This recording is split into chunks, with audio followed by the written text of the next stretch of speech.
We're up to chapter 6, Mishnah number 6. This is a very unusual Mishnah because it's known as the 48 Ways to Wisdom. And we're not going to do this Mishnah in one sitting, in one series, because there's so much here. Gedola Torah. Let's read this Mishnah just a little bit, and then we'll explain what we'll do here. Gedola Torah Yosem min HaKahuna. Torah is greater, even more than priesthood, umin hamalchus, and monarchy.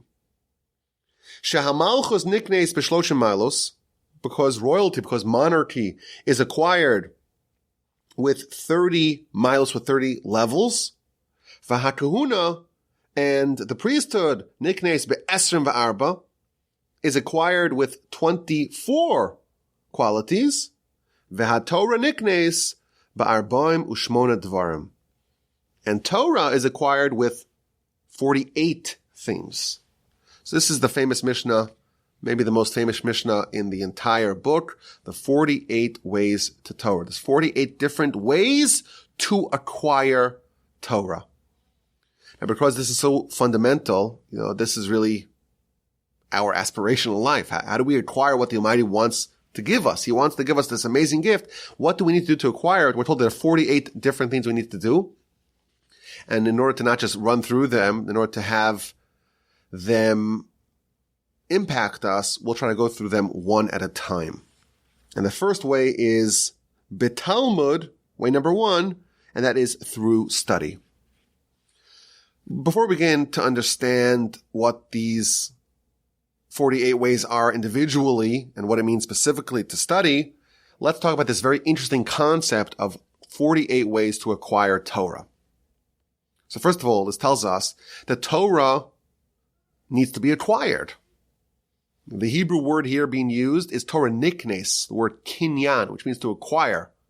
This term is found all over the Talmud to refer to a method of acquiring something.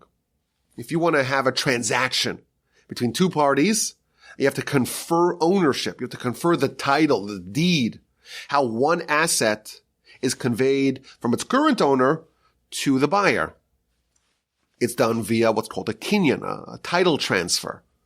It's acquired, and the ownership rights are from entity A to entity B.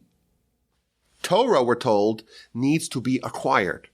It is insufficient to just study Torah. It has to become yours.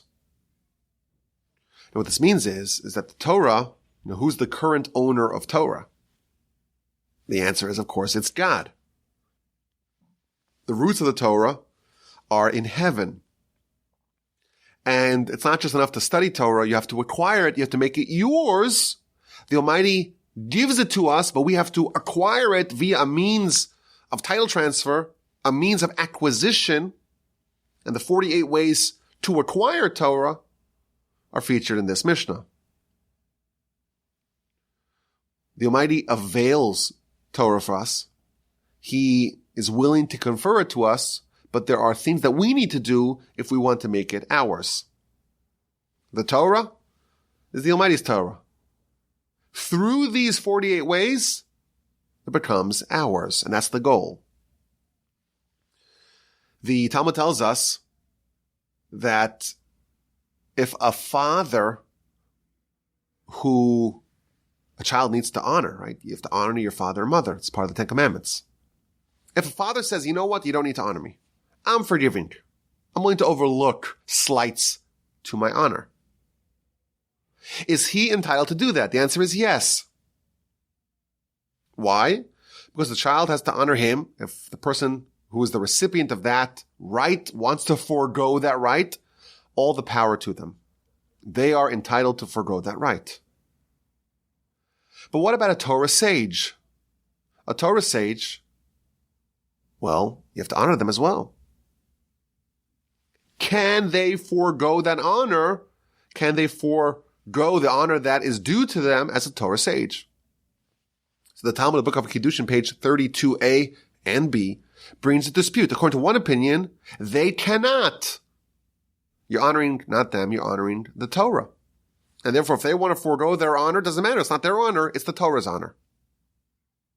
Comes along Rav Yosef. And he says, no. If a Torah scholar wants to forego their honor, they may do so. Why? Because they become the owner of that Torah. And it quotes a beautiful verse. Ki im b'Torah Hashem chefzo, u b'Torah so yehege yomam v'layla. It's talking about a Torah scholar who is desirous of the Torah of Hashem. B'Torah Hashem chefzo. They are desirous of the Torah of Hashem. U b'Torah so, and in their Torah, they study day and night. So the Talmud's saying, wait a minute, who owns the Torah? It starts off by saying that a Torah scholar is desirous of God's Torah. And then it says, well, they study their Torah day and night. Which is it? Who's the owner? Explains the Talmud. In the beginning, it starts off as God's Torah. Umishalamda. And once you study it and you review it, you acquire it and it becomes your Torah. You become the owner of that Torah, and because it's yours, you can forego the honor that is rightfully due to you. That's the idea of the methods of acquiring the Torah. We have access to Torah. We can study Torah, and that's wonderful. But there is a level of connection to Torah where it's not just you're studying the Almighty's Torah, you have acquired the Almighty's Torah, and now it's your Torah. How is that done? How is that higher level connection to Torah? 48 different ways. And this very unique Mishnah is going to delineate the 48 ways to acquire Torah.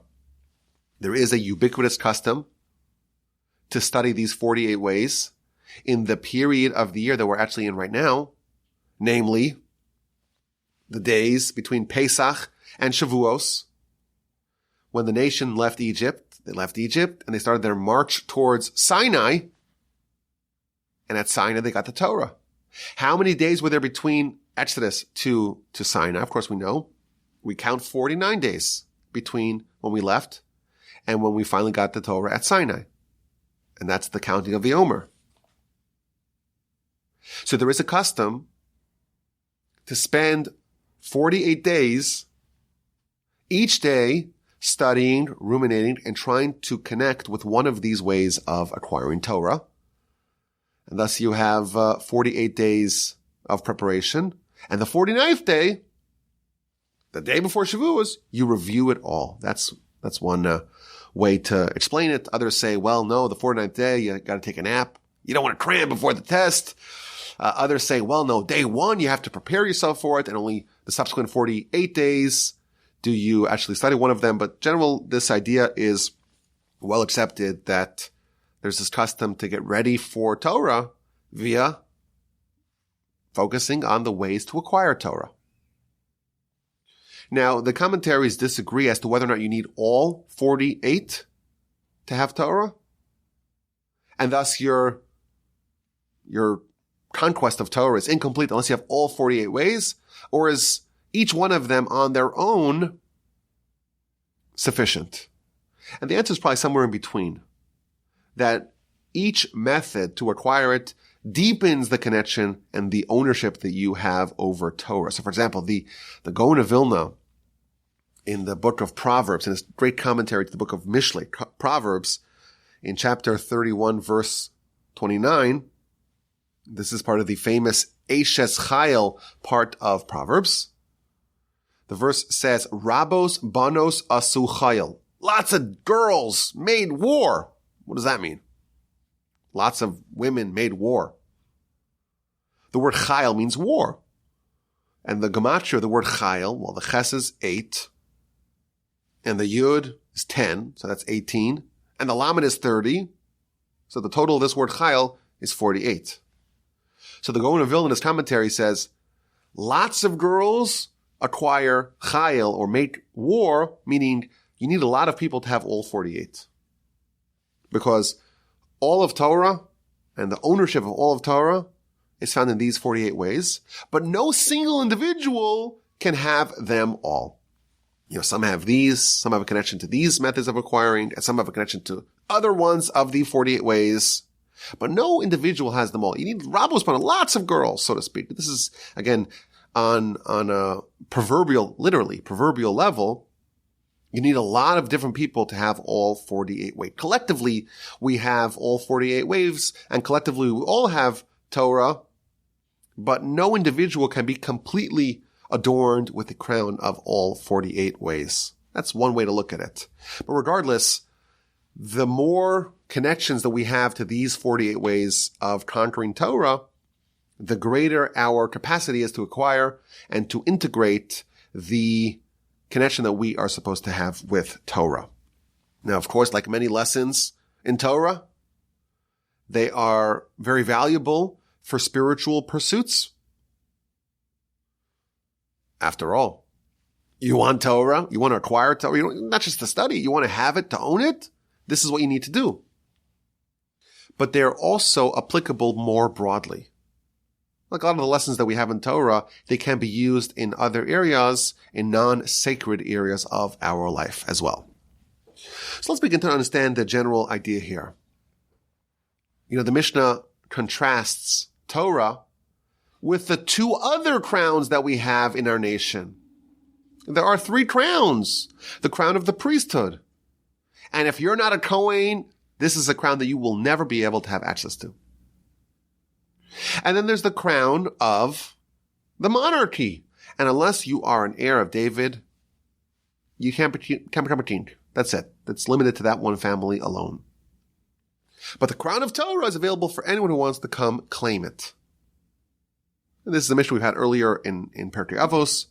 This is the idea of the 3 crowns in the Mishkan, in the tabernacle. The crown around the ark symbolizes Torah. Around the table symbolizes the monarchy. And around the altar symbolizes the other crown, the crown of priesthood. But the way the Mishnah contrasts them is as well, there are 30 aspects of the crown of the monarchy. And there are 24 aspects of the crown of priesthood. But there are 48 ways to acquire Torah. Now, what are these 30 themes and 24 themes of the monarchy and the priesthood respectively? So that's not mentioned in our Mishnah. Maybe because, unless you either have it or you don't have it. But the answer is that there are 24 privileges that the Kohen has. And there are 30 different elements of law related to a Kohen. And therefore, because there are 24 rights that the Kohen has, it must be that the priesthood is combined of 24 different aspects. But if you think about this Mishnah, it doesn't seem to be along the same lines. When we're talking about Torah, it's what you need to do to acquire Torah. When we're talking about priesthood, it's what you have after you are a priest. It's not the means of acquiring the priesthood. It is the results, the rights, the privileges that a Kohen has. Similarly with kingdom, with the monarchy. It's talking about once you are a king, there are 30 different aspects of Jewish law that are pertinent to you alone. So it seems to be a little bit, asymmetric. With respect to Torah, it's not about how you acquire Torah. With respect to the other two, it's like once you have it, what do you have? And the way to reconcile this is to understand what it means by acquiring Torah. There are 48 different privileges that come with Torah. And when Aaron conquered the priesthood, he did it because he acquired it in 24 different ways. And how do we know that Aaron acquired the priesthood in 28 different ways? By the fact that there are 24 different rights associated with the Kohen. Similarly, David, how did he get the priesthood? How did he get the monarchy? We don't know. But we know for sure that there were 30 different things that he did. 30 different qualities that he acquired. Why? As evidenced by the fact that there are 30 different elements of what he acquired. Thus, you could prove either from the upstream or the downstream, as they say here in Texas, from various different elements of the process, you know for sure what went into it. Because if you look at the result, you can know that the mirror effect of that is what were the inputs. The inputs are always going to mirror the outputs. And therefore, by the fact that we see that there are 24 different elements of the priesthood and 30 elements of the kingdom, it must be that they were acquired with 30 and 24 respectively. Similarly, there are 48 different ways to acquire, and therefore there are 48 different levels of greatness associated with Torah. But unlike the priesthood, and unlike kingship, this crown is not granted exclusivity. If you're from the tribe of Levi, from the bloodline of Aaron, you are a Kohen. Otherwise, you're out of luck. Maybe beforehand, Moshe was destined to be the Kohen. He lost it. Aaron got it. Before this family was selected, maybe you had a chance. Now it's too late. David was selected. There may have been other candidates beforehand. But now David was selected. It's too late. Torah, the most prestigious and largest crown of them all, is still accessible to all of them. And each one of these 48 ways unlocks for us another realm of Torah that was previously unattainable. So let's begin. Way number 1, B'Talmud, with study. I think this is the most intuitive of the ways to acquire Torah, because to get Torah, you need to study it. If you don't study Torah, of course you won't have Torah. To me, this makes the most sense. Now, I am reminded of a comment of Rabbeinu Yonah all the way back in chapter 1 of the book of the Ethics of Our Fathers of Pirkei Avos. He's talking about the imperative to study Torah and to always increase our study. And I read it again recently, and I was reminded of the very strong language that he does. He's talking about someone who does not study Torah. And the Mishnah says this is one of the Mishnahs of Hillel in chapter 1. Udelo yalev katalachai, if someone who does not study Torah is liable to be killed. Really strong, harsh language in the Mishnah. Explains Rabbeinu Yonah, mi shelo lamad kol ikar, if someone does not study at all, nimshal kebehema, is really similar to an animal. Ki lama nivra ba'olam, why were you created in the world? Ach lahavin lahors b'Torah, to understand how you're supposed to live. V'zeh shelo asak b'Torah kol yamav, if someone does not learn about the manual for living, ve'odena machzeh b'rashaso, and he's still living as a wicked person, ein ra'ui lichios afilu yom echad afilu sha'achas, is not worthy to live even for one day, even for 1 hour. I was thinking, animals really don't have any new technology since, 2,500 years ago. They're kind of doing the same thing, chewing the same grass, producing the same milk. They look the same. The style hasn't changed. It's the same thing. They're static. This is who they are. The nice thing about animals is that they don't change. They stay the way they are. Humanity, if we were to do that, we would invariably dip. If we don't improve, if there's no dynamism and progress, then we become more and more barbaric. And the only way thus to stop, to make us not be like animals and to make us be constantly improving is if we have manuals, if we have ways to improve ourselves. And thus, someone who does not want to take the Almighty's instructions, how to live a good life, how to live a righteous life, well, to a certain extent, they're like an animal. And what are you doing here if you're a human granted with the ability to improve and become great, and you don't do that? Really, you're supposed to be dead. You are squandering life. And even someone who has learned, they have to always study even more. Udelo mosif yisaf. Someone does not increase their study. They remain stagnant. They too have no portion, or they deserve no portion in life. This is the words of Rabbeinu Yonah, very, very harsh language here. Yehi ratzon, may be the will of God, shezeh ha'ish yamus, that this person should die. Again, very, very harsh language. V'lama yichya od, if you're a human, you're here to improve. And the second you turn off the gas and take a foot off the pedal, and you get stagnant, you have lost your claim on life. So I'm thinking, this is really important. This is what we're here for. Animals, they have no dynamism. There's no learning. There's no cooperation. There's no ethics. There's no morals. If you don't learn, if you don't study, if you don't change, to a certain degree, you are like an animal. And we have Torah, and we need to study it. Now, the word used to describe study here is Talmud, which, of course, we know there's a whole set of books of Talmud, published today in 73 volumes.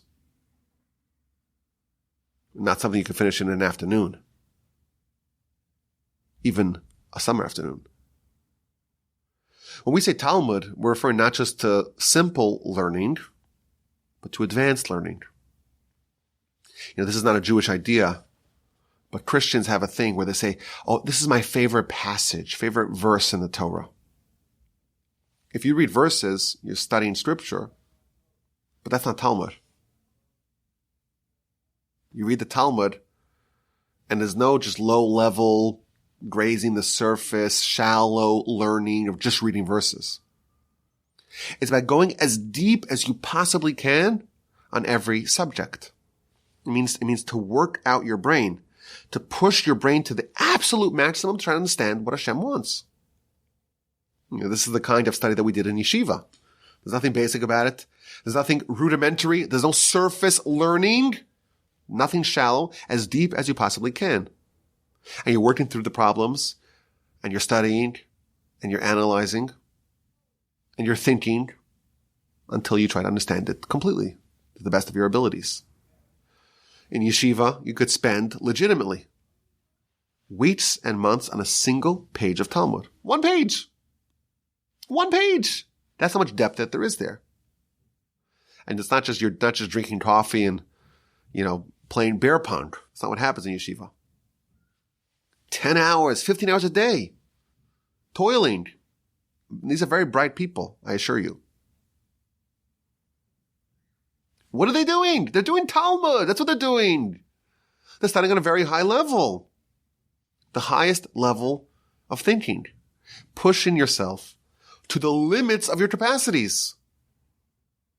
Thinking until your brain hurts. Or at least testing the limits of what you're able to access. By the way, this is one of the most pleasurable and sublime experiences a human can have in this world. Anything physical or carnal doesn't match. The pleasure of the intellectual pursuit of something so deep and so unfathomably deep, and you really work your way and sweat your way till you arrive at the destination, nothing can match that. But of course, the problem is the payoff is delayed.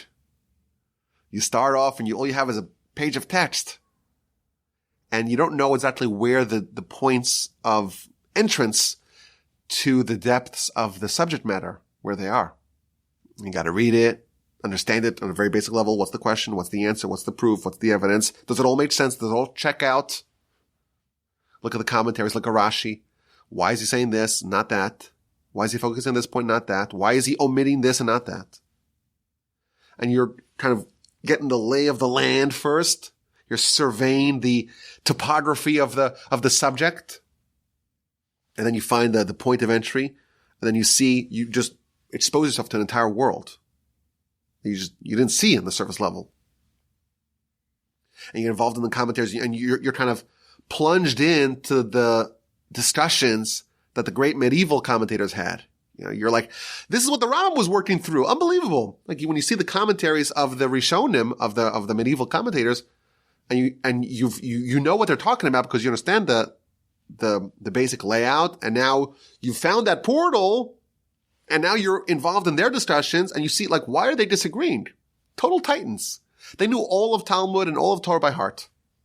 They have a very radically different way of understanding this piece of text in front of me. What is going on? And you've reached a level of consciousness that you know that there's no oversight here. It's not like, oh, he just forgot this other thing that I know, obviously. That doesn't happen. Never happens. When you're dealing at that level, there's none of that. So everything that you know, they knew. Yet they have a different conclusion. Now you've arrived at Talmud. Go figure out what happened over here. That's Talmud. And again, the hard, grinding work is all front-loaded. And the incredible pleasure of the achievements to understand the payoff, the aha moment, is all backloaded. And that's the problem with Talmud. That's why it's so hard. That's why it's a way to acquire Torah. If it was easy, everyone would do it. You have to power your way through a lot of really hard layers of rock. You need a lot of diligence to arrive at the Talmud. And it's hard. It's mentally, it's emotionally draining. I remember when I was in yeshiva, today, you could skip breakfast. I could skip breakfast. Lunch. I'll get to it eventually. If you do 3-4 hours of Talmud, you're exhausted and starving. It's only noon. It's 1 in the afternoon. Why? Because this kind of exertion, it depletes all your calories. It's an incredible amount of work. Your brain is a massive organ working really hard. You're watching television. Nothing. The brain activity is nothing. Nothing going on there. You're pushing yourself to the limits of what physiologically you're able to do. It's draining and taxing. But of course, it's just, you're living you're a human. You're now a human. Welcome. You're a human. Our tendency is to just favor those empty calories. We want to be mentally sedentary. That's what we want. If exercise is hard, I don't want to bike today. I don't want to lift today. I'm too lazy, right? You got to overcome laziness to do physical exercise, all the more so mental exercise, just monumentally hard. Instead, we'd rather just sit back our chair, drink our beer, and watch television. To be physically and mentally inactive. Incidentally, how do you accelerate this? If you look at the structure of the Talmud, it's all built in question and answer format. Always. And the reason for this is because this is like a cheat code. There's a cheat code how to get to Talmud, and that is with questions, with arousing curiosity, with creating an imbalance, with creating an asymmetry, with causing a niggling problem in your brain. And your brain wants to resolve that. It wants to rid itself of the dissonance. And that's a way to kind of fast track your way into Talmud. And that's part of this. Part of this is to understand the structure of how your brain works and to understand how to accelerate your penetration of Talmud. And a part of this, of course, is curiosity about every area of life. And certainly when it comes to the will of Hashem. It's been pointed out, one of the first attributes we find about Moshe, of course, the absolute paragon of Torah, before he was selected, we noticed he had curiosity. Moshe's a shepherd, an unknown shepherd, forgotten about. And he travels with his sheep, and he sees the burning bush, and the bush is burning, but it's not being consumed, and he's curious about it. Lama lo yivar hasna. Why is the bush not being consumed? And he turns around to go investigate. And if you look at the verse, this is chapter 3 of Exodus. The verse says, and God saw that he turned to investigate and says, okay, I'm going to talk to him. Implied from this is that Moshe's curiosity about life was part of the reason why he was the best candidate to have the role that he had. He wasn't someone who just took things as a given. He was inquisitive, and that's part of the requirements to have Talmud and thus to have Torah. Now, this example might not be so relevant to many of y'all, but in the Daf Yomi cycle, they just started now the book of Yevamos, which is widely accepted to be one of the most difficult books of Talmud. And the way it starts, to me, it's just so fascinating the way the book starts. Because the basic concept of Yevamos is that, there are two brothers, one of them dies without any children. The second brother can marry the wife of the first brother, even though typically you're not allowed to marry your sister-in-law. It's one of the prohibited relationships. In this particular instance, the first brother dies without any children. The second brother can marry in the form of levirate marriage, as it's called, can marry the wife of his deceased brother. That's the basic idea. What about if the deceased brother had two wives? Well, then one of them, you can marry one of them, whichever one you choose. Well, what if the deceased brother has two wives and one of them happens to be a relative of yours? Very strange case. That's how the book of Yevamah starts. Brother A is married to two women. One of the wives is the mother-in-law, the daughter, etc. of brother B. Just to note, you are allowed to marry your niece in Torah law, not your aunt. That's just the law. So brother A is married to two women. One of them is his niece, the daughter of brother B. And then brother A dies without any children. And of course, brother B cannot marry his own daughter. That would be prohibited. But can he marry the other woman who's not his daughter? And the answer is no. Because you are disqualified to marry one of the wives of your brother, you're also disqualified to marry the second one who is not really related to you. But then there's brother C. And brother C is also married to a woman, and he marries not the wife that's the daughter of brother B, but the other wife. And then he dies also without any children. And this is like your welcome to Yevamah moment. That's how it starts. Like, it plunges you right in to the deep end without any basic training. And to me, like, this is like a masterclass in education. You're starting off with so many questions. Welcome to the book. Welcome. I hope you enjoy your stay. But the bottom line of Beit Talmud is that we have to remember that we are capable of enormous things. The human brain is more advanced than any supercomputer, quantum computer. It's just more advanced. There are certain kinds of calculations that we can't do as fast, mathematical calculations, etc. But what a human brain can produce, there's no amount of artificial intelligence that can match. And it improves with use. You buy a used car, and the older it is, the worse it is. The more it's withered, the more it's likely to break down, the more it's likely that parts of it are going to stop working. You'll have to do more repairs. The more miles, the older it is, the worse it is. The brain gets stronger and more potent and sharper with use. It's like a muscle. So if you want Beit Talmud, you have to recognize that. And therefore, a good pastime, of course, the best pastime is to study Torah. But a good pastime is not just to watch soap operas, which deaden your brain, make it less potent, but do math problems, or Sudoku even, or Wordle. Wordle. I don't know, is that still a thing? I don't know if that's still a thing. Chess, or Go, or something like that. Push your brain to be active. Think a little bit until you feel a little pain. Your brain needs to relax because it did a workout. That means that you are exercising this incredible muscle. Learn about this superpower. Yetzer wants you to be on TikTok, watching television, quick dopamine hits of scrolling Instagram. We've met people, I'm sure all of y'all have, who pride themselves, I never read. All they're saying is that they are neglecting their superpower. You have something that's unmatched by anything else in this world. This brain with like trillions of synapses and all these firing stuff, just incredible. And you're like, I'd rather scroll my phone. We got to fight back. We have to recognize that we have the superpower. And we got to develop it and use it. And again, one great way to fast track it, the cheat code, is to ask questions.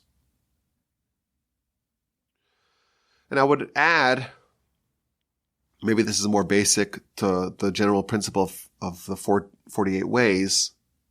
Part of the kind of study being discussed here is when it ceases to be academic. When the learning becomes alive within you, because it's resonating within you, that's Beit Talmud.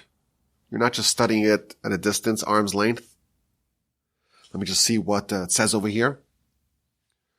It's becoming alive within you. This is not repeating old and boring tropes and platitudes. This is not a soporific sermon. This is the kind of learning that gets to the depths of who you are as a person, and it fundamentally changes you. My grandfather, blessed memory, used to always say that the biggest difference between Torah giants and the greats of the nations. We acknowledge that there are greats amongst the nations. There were giants. Socrates and Plato and Pliny and, of course, Aristotle. These were giants. And throughout history, there have been greats amongst the nations. And of course, every generation we have Torah greats as well. The primary difference is that in Torah, everything that you study, you adopt and you integrate. There can be no delta, no daylight, no window between what you learn and what you know and how you behave. The ark, of course, is symbolic of Torah. It's got to be gold inside and outside. There has to be knowledge that actually transforms you. And that's part of this idea. When you're studying Torah on this level, you're actually acquiring it. It's yours. It's not just something that you have in a file folder that you could summon. You could do a pull request on this file. Something which is actually now melded and integrated and synthesized with who you are. My grandfather in his later years used to give a weekly lecture in Torah, in Musar. It was a lecture that he gave every week, but he would do it 3 times in 3 different locations, the same lecture. Now you would think that the second time you give it, it's even easier than the first time. You've done it before. Third time, even easier. But he used to say that it's actually harder and harder because there's the danger of you just repeating what you said but not actually living it. The first time is the easiest to do it because then it's most alive within you. The second time you do it, it's a little bit harder because now there is the risk of you just relying on what you did last time and repeating yourself and paying lip service to this idea and not living the Torah. And that is Talmud. It's a kind of study that you become deeply, fundamentally, intimately connected to. You're enraptured by what you study. And you dedicate yourself to it. And it forever changes your life. And it will be a portal for you to have Torah. And it's the first of the 48 ways. 1 down, 47 to go. I am looking forward to doing this. I don't know if we'll do, each one will be its own episode or we'll bunch them together. We'll see. But we have 1 down and 47 to go from the Torch Center in Houston, Texas. This was a delight to study with y'all today. My email address is rabbiwalby@gmail.com. I look forward to your questions and your comments.